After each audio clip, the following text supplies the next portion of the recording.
Hey guys, this is Chris Mincola with the Mincola Group over at West USA Realty.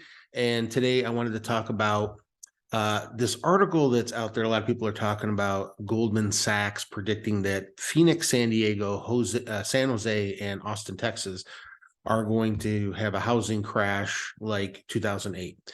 And if you read the article, there's a lot of inconsistencies. I may do another video and kind of go through the article. It's kind of tedious, but if you read through it, there's a lot of inconsistencies. But let's take a look at this and kind of break some of this down so we can kind of understand the then and now and why this is absolutely not happening and kind of some of the contradictions that we see in here. So, they're predicting this huge crash to happen like in 2008. Well, number one, in 2008, we saw a 60% decline here in the Phoenix area in housing, equities and prices.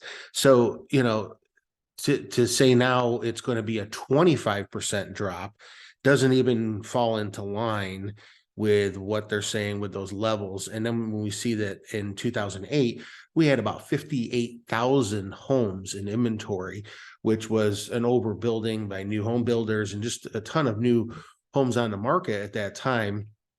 And today we actually have a shortage of homes. We don't have enough homes.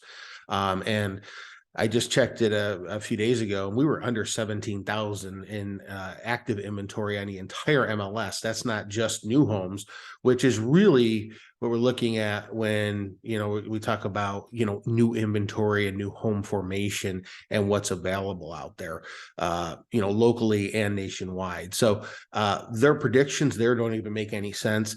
And we want to take a look at an article that Lance Lambert wrote for Fortune magazine, where he referred to a paper written by Goldman Sachs titled 2023 Housing Outlook, Finding a Trough. Let's take a look at these two articles that came out a day from each other, and that he points out here in this article. And he says, from what Goldman Sachs was saying, one day apart from each other, or 2 days apart from each other, I'm sorry, we suspect that existing home sales could decline slightly further, but will likely bottom in Q1. Okay. And then just about a day or two later, okay, we see them also saying we expect the peak to trough decline in national home prices of roughly 6%, and for prices to stop declining around mid-year in 2023. Okay, again, these two articles that Lambert points out came out a day apart from each other. Okay, so you want to watch in the change in what people are saying. I'll tell you this: once all these quote unquote professionals that have probably never actually sold a home or owned a business of their own, once the numbers come out for January, because we've seen a huge increase in properties going under contract here in the Phoenix area anyway, I think you're going to see a lot of them change their tune also. And keep in mind, a lot of this stuff is about clickbait for these syndicated publications out there to put this kind of thing out. But when you're looking at holiday data versus new year data, where our seasonally we're just going to see a difference anyway, and then we have inflation coming down, which means we have interest rates coming down, we're going to see a big difference. In fact, heading into 2023, Zanda Home predicted peak to trough. The real estate analytics firm, they said, they told Fortune that its forecast model for the U.S. Sees prices falling 15%. Okay, now since then they changed their tune, and they said we expect home prices to be down in 2023 compared to 2022, but how deep a decline will depend on how quickly sellers find the market with price cuts. What happens with mortgage rates, how inventory levels trend, and what happens related to a U.S. economic recession. Okay, so I think that everyone was surprised with the level of demand that we've seen in January. I personally wasn't, because we've been talking about this and giving you all the great information that we get from MBS Highway and Barry Habib, and that we're going to see inflation come down. We're going to see interest rates then, in effect, as always, come down during a recession. We always see it that it's good for the housing market. Now, 2008 was different because that recession was caused by the housing market crash. So a little different, comparing apple to apples, but way more inventory nationwide and in Phoenix than we have now, not even close.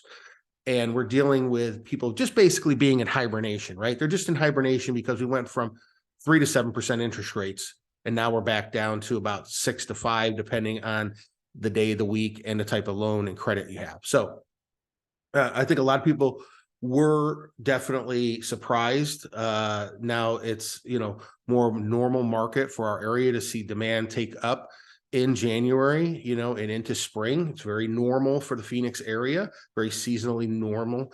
But how quickly that it rose, I think, took everybody by surprise. In fact, Phoenix area saw the number of contracts increase by 22% from the beginning of January. It's probably due to the interest rates, trending down. And we peaked around 7% in October, and now, like I said, we're down between right around 5-6, depending on what you're dealing with. But market and home buyers find they're finding some balance over the last couple weeks, and giving buyers more confidence to enter into the market and kind of come out of hibernation. It may take a little bit longer to see sellers, people that own properties, maybe move on to another property if they have lower interest rates and they just want to wait for those rates to come down. So that'll be a normal progression there, along with the seasonality, especially as I mentioned in previous videos that things dropped off April, May, when inflation was super high, and over the couple of months after that, except in August, we saw a little drop in 2022 in rates and inflation.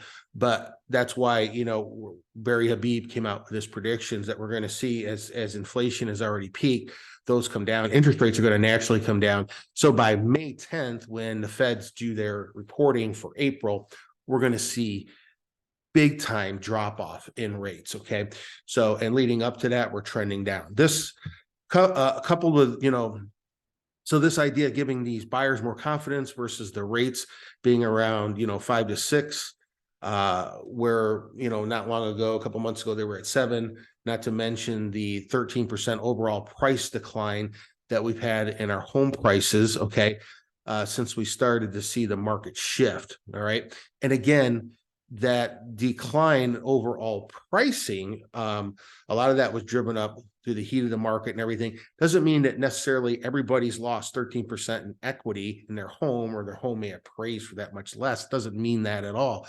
It just means that we're seeing lower prices come in to now that homes are being listed.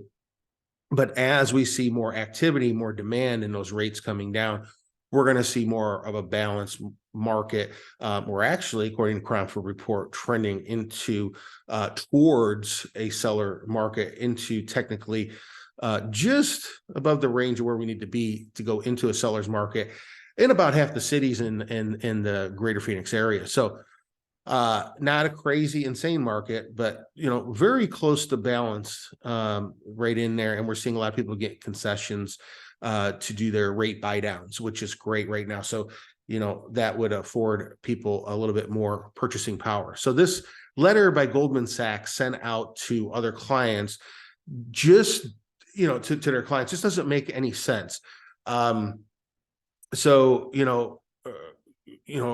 interest rates, again, going from 3 to 7, in less than a year, but that huge spike happening between the second quarter and the fourth quarter. That's the biggest spike we saw in those rates, for the most part, except for that little dip we saw in August in 2022, really, drove the market and put people in hibernation mode.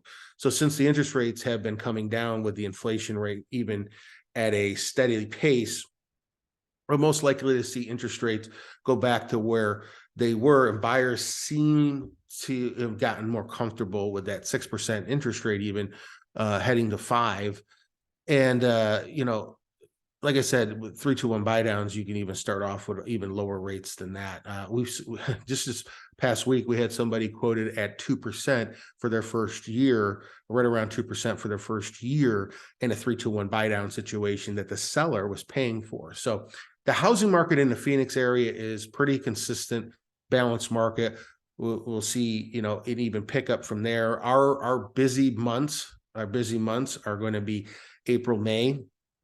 And we may see that trickle over into June, especially with rates dropping down. With the inflation year over years dropping, that will drive that a little bit further on, most likely. But we're seeing a lot of home buyers get a lot of deals, getting closing cost concessions. Some builders even buying down rates for home buyers, and they've got some great pricing in place. So it makes it very affordable to buy a new or resale home right now.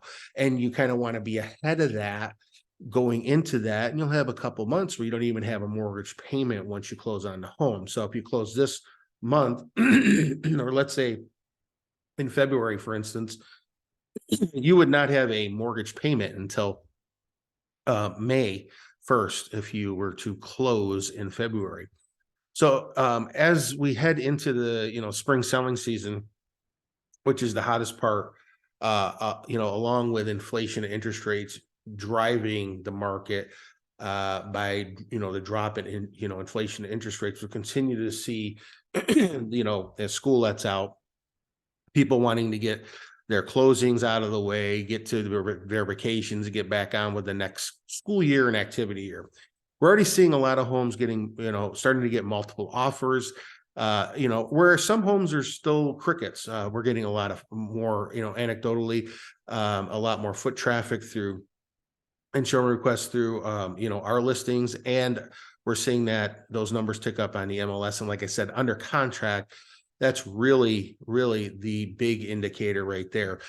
Keep in mind too, a lot of the homes have been on the market for, let's say, 6, even 9 months, going back to that April, May period where things kind of dropped off. A lot of those, 1 out of 5 of those homes were actually the iBuyer homes. And those iBuyers, a little different than your traditional mom pop investor. These were the big, companies that came in, bought homes just to buy them so they could have the inventory to sell off in that hot market. Well, they got stuck with a lot of properties that they way overpaid for. I mean, we were seeing homes, in some cases, being bid $50,000 up or more of where the actual market value was. So, they were doing a lot of that, driving that, but a lot of that information cannot actually be used for then and now for on the MLS for actual appraisals, because a lot of those homes were bought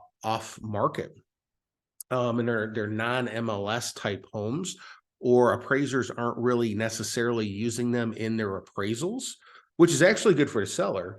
But and they've dropped their prices big time, over time, to try and sell these homes. So that's been a lot of what's been on the market. And we were right around 19 to 20,000 homes consistently, right around from that April, May period straight through the end of the year. And now we're seeing, just again, this past week, we were under 17,000 homes. We were at 16,000 and some change in just this last week. So again, a lot of sellers are also waiting to put their home on the market because they may have a much lower interest rate, and they want to wait till they're below 5 or 4.5%, and we're going to get there. So again, we're seeing a lot more traffic, a lot more homes under contract, a lot more in the hyper local areas, where things are happening. But we're just not going to see the crazy frenzy that we saw before. Those, the last year and a half was more like a anomaly, a year and a half, where we just saw crazy things happening. And it was almost like having 3 and 4 years in one.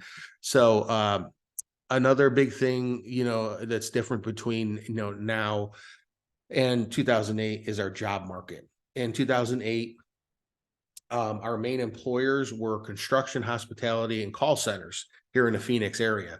So now we have a much more job diverse landscape, more jobs, more businesses coming in, more income opportunities continue to come into the greater Phoenix area. We see a super strong technology sector coming in. We've actually got the Taiwanese, semiconductors that came in, and a lot of other chip manufacturers. So big tech sector here in the Phoenix area, growing all the time. So, and I think that will continue to help the housing market. And we'll see that those type of jobs that are coming in are also good paying jobs for our area. So guys, if you have any other questions, would like to get more details about your home, your area, or about the home buying process, figuring out what loan program may be good for you with one of our preferred lenders, you can compare it with whoever you're working with, or even talk about buying a new home, reach out to us. You can always check us out at MancolaHomes.com, MancolaGroup.com, where you can search for homes there, find out more about us. You can also call or text our team at 480-788-8569. And you can always email us at home@MancolaGroup.com. And guys, I'd be happy to speak to you personally and get into any questions you might have about the market. Thank you so much. We'll talk to you next time.